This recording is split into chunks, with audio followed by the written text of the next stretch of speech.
नमस्कार, good evening, Ram Ram सभी को। कैसे हो भाई? उम्मीद करता हूँ सभी स्वस्थ हो, मंगल में हो, आपकी पढ़ाई अच्छे से चल रही होगी। तो आज चर्चा करेंगे दोस्तों ख्यातों पे। राजस्थान की कौन सी ख्यात अपने एग्जाम के दृष्टिकोण से इंपॉर्टेंट है, उन सभी पे चर्चा करते हैं। बिना किसी देरी के सेशन की शुरुआत करते हैं। सबसे पहले तो ये देखो दोस्तों कि ख्यात किसे कहते हैं। ख्यात किसे कहते हैं? तो राजाओं द्वारा अपने सम्मान में, सफलता में, उपलब्धियों में या फिर विशेष कार्यों के लिए लिखवाया गया विस्तृत इतिहास क्या कहलाती है? ख्यात कहलाती है। देखो भाई दोस्तों, ख्यात कौन सी भाषा का शब्द है? संस्कृत भाषा का शब्द है। कौन सी भाषा का शब्द है? संस्कृत भाषा का शब्द है।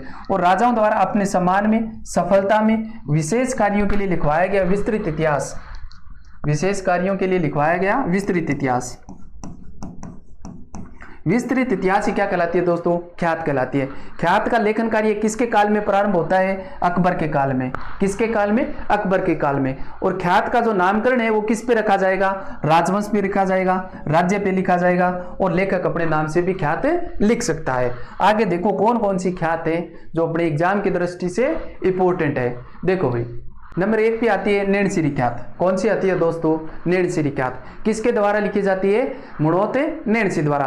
किसका दरबारी कवि होता है? जसवंत सिंह फर्स्ट का दरबारी कवि होता है। देखो भाई, किसके द्वारा लिखी जाती है? मुणोत नैणसी द्वारा।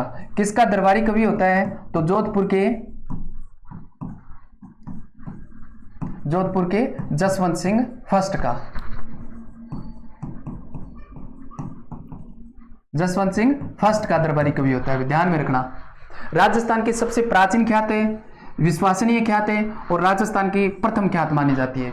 राजस्थान की सबसे प्राचीन ख्यात, राजस्थान की सबसे विश्वसनीय ख्यात और राजस्थान की प्रथम ख्यात कौन सी मानी जाती है? मुणोत नैणसीरी ख्यात। तुलना किससे की जाती है दोस्तों? बाबरनामा से। किससे की जाती है? बाबरनामा से। और कौन सी बातें हैं जो अपने एग्जाम की दृष्टि से इंपॉर्टेंट है?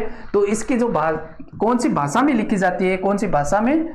तो डिंगल भाषा में। भाषा की बात करें तो कौन सी हो जाएगी दोस्तों? डिंगल भाषा। ये इतनी बातें अपने को ध्यान में रखनी है नैणसीरी ख्यात के बारे में। मुणोत नैणसी। आगे देखो भी, मुणोत नैणसी के बारे में कौन सी बातें अपने लिए इंपॉर्टेंट है।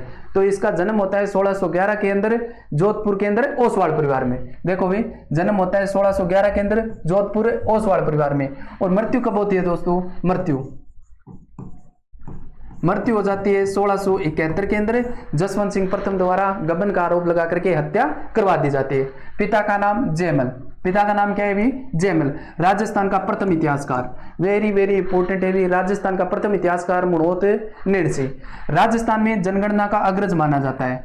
राजस्थान में जनगणना का अग्रज मुणोत नैणसी को। मुंशी देवी प्रसाद ने क्या कहा भी? मुंशी देवी प्रसाद ने राजपुताने का अबुल फजल कहा। मुंशी देवी प्रसाद ने राजपुताने का अबुल फजल किसे कहा है? मुणोत नैणसी को। आगे देखो ग्रंथ। मुणोत नैणसी ख्यात के बारे में पढ़ चुके हैं, मारवाड़रा परगनारी विगत। आगे कौन सा है भी ग्रंथ? मारवाड़रा परगनारी विगत। इसके बारे में अपने एग्जाम की दृष्टि से कौन सी बातें इंपॉर्टेंट है? तो देखो भाई, इसमें जोधपुर के सामाजिक, आर्थिक एवं प्रशासनिक जानकारी हमें मिलती है भी। देखो, जोधपुर की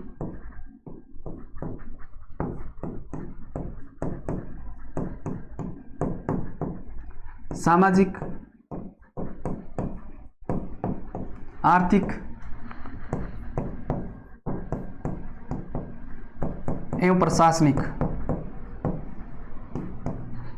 जानकारी मिलती है।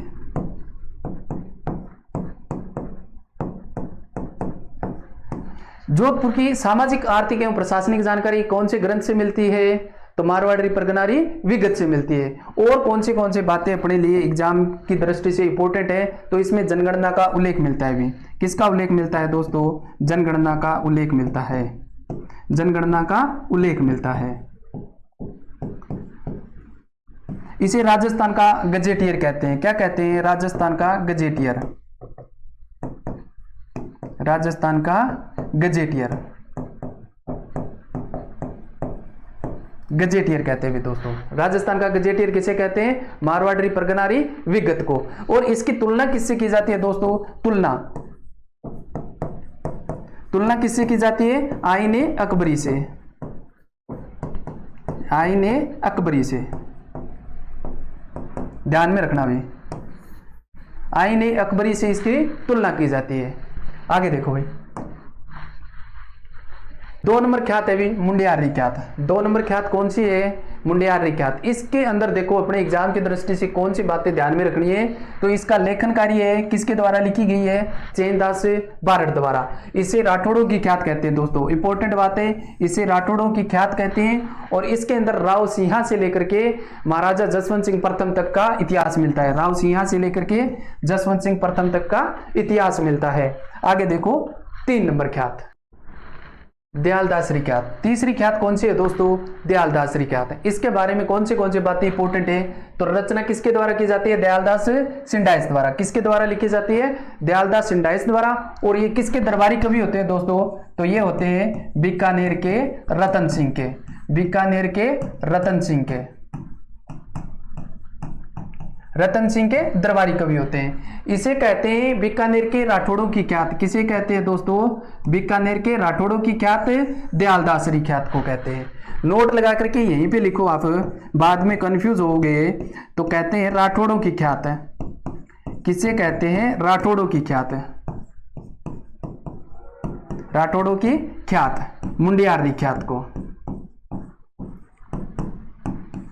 ठीक है, अगर आपको पूछे राठौड़ों की ख्यात किसे कहते हैं तो मुंडियारी ख्यात को। अगर बीकानेर के राठौड़ों की ख्यात पूछे तो अपना आंसर क्या होगा? दयालदासरी ख्यात है।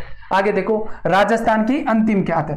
राजस्थान की अंतिम ख्यात पूछे तो दयालदासरी ख्यात है। अगर प्रथम पूछे तो नेणसिरी ख्यात है। यहीं पे लिख लो, प्रथम नेणसिरी ख्यात है, नेणसिरी ख्यात को कहते हैं। आगे देखो जोधपुर व बीकानेर के राठौड़ों का वर्णन मिलता है। इसमें किसका वर्णन मिलता है? बीकानेर व जोधपुर के राठौड़ों का वर्णन मिलता है।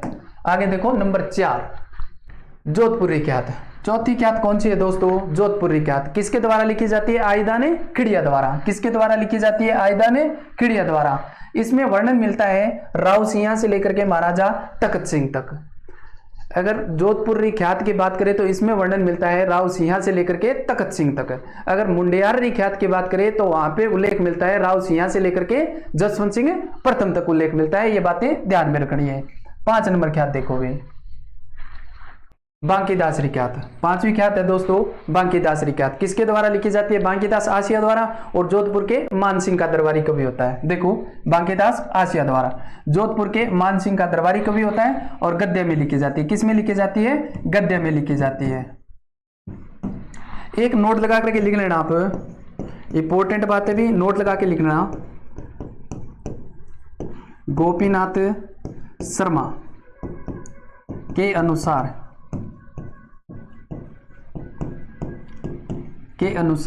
सबसे विश्वसनीय ख्यात,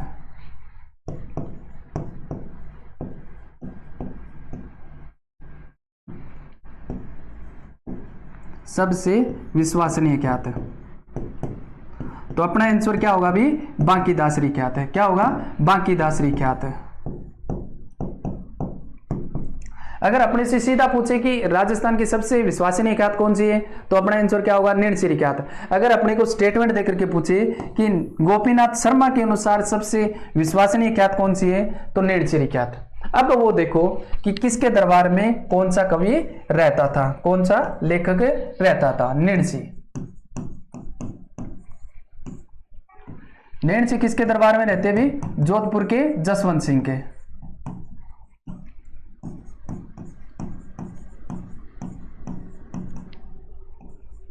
जसवंत सिंह प्रथम के। आगे देखो दयालदास। दयालदास किसके दरबार में रहते भी? बीकानेर के रतन सिंह के।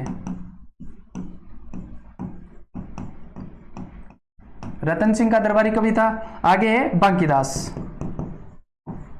बांकीदास ये किसके दरबार में रहते भी? जोधपुर के मानसिंह के। मानसिंह की। ये बातें भी ध्यान में रख लेना। आगे देखो कौन सी ख्यात है? मारवाड़ी ख्यात है। कौन सी दोस्तों? मारवाड़ी ख्यात। किसके द्वारा लिखी जाती है? त्रिलोकचंद जोशी द्वारा। ज्यादा इंपॉर्टेंट है नहीं, सीधा नाम याद रख लेना। और जैसलमेरी ख्यात किसके द्वारा लिखी जाती है? अजीतमल मेहता द्वारा। उदयभान चंपावत ख्यात किसके द्वारा लिखी जाती है? उदयभान चंपावत द्वारा। भंडारिया ख्यात, भंडारियों ख्यात किसके द्वारा लिखी जाती है? नरसिंह द्वारा। जसवंत सिंह ख्यात किसके द्वारा? तिवरी गांव के पुरोहितों द्वारा। किसके द्वारा? तिवरी गांव के पुरोहितों द्वारा। पंचोली शिवकर्ण लालचंद्री बई किसके द्वारा लिखी जाती है? शिवकर्ण पंचोली द्वारा। किसके द्वारा? पंचोली द्वारा। उम्मीद करता हूं कि आज का सेशन आपको अच्छा लगा होगा। दोस्तों के साथ में शेयर कर देना, चैनल को सब्सक्राइब कर लेना भी, और टेलीग्राम चैनल ज्वाइन कर लेना, वहां पे आपको पीडीएफ मिल जाएगी भी। ये अपना टेलीग्राम चैनल है विजन क्लासेस 772 के नाम से, इसको ज्वाइन कर लेना, वहां पे आपको पीडीएफ मिल जाएगी। Thank you.